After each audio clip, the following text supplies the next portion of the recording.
പുനലൂർ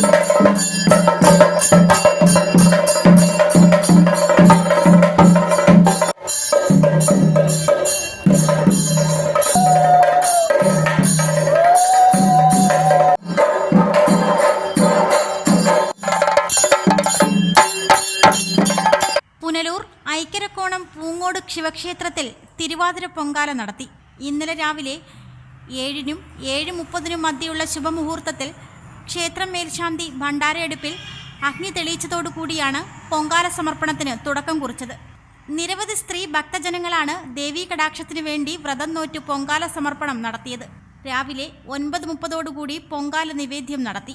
പൊങ്കാല സമർപ്പണത്തോടനുബന്ധിച്ച് പ്രഭാത ഭക്ഷണവും ഉച്ചയ്ക്ക് അന്നദാനവും ക്ഷേത്രത്തിൽ ഒരുക്കിയിരുന്നു. റിപ്പോർട്ടർ സുരാജ്, പുനലൂർ. ആഘോഷിക്കൂ ഈ ക്രിസ്മസ് ന്യൂ ഇയർ അല്ലമിനോടൊപ്പം. 4 ഗ്രാമിന് മുകളിലുള്ള എല്ലാ പർച്ചേസിനും ഉറപ്പായ സമ്മാനം. ഡിസംബർ 1 മുതൽ ജനുവരി 25 വരെ പർച്ചേസ് ചെയ്യുന്നവരിൽ നിന്നും നറുക്കെടുപ്പിലൂടെ തിരഞ്ഞെടുക്കുന്ന ഭാഗ്യശാലികൾക്ക് സമ്മാനങ്ങൾ. 1ാം സമ്മാനം ഗോൾഡ് നെക്ലേസ്, 2ാം സമ്മാനം ഡയമണ്ട് റിംഗ്, 3ാം സമ്മാനം ഗോൾഡ് റിംഗ്. കൂടാതെ നിങ്ങളെ കാത്തിരിക്കുന്നു മറ്റനേകം സമ്മാനങ്ങൾ. ഈ ആഘോഷനാളിൽ 50% അഡ്വാൻസ് ബുക്ക് ചെയ്യുന്ന വിവാഹ പാർട്ടികൾക്ക് 1% അധിക മൂല്യം. പഴയ സ്വർണത്തിന് ഉയർന്ന മൂല്യം. 0% Swarnavarsha. Alameen golden diamond, post office junction, Punalur.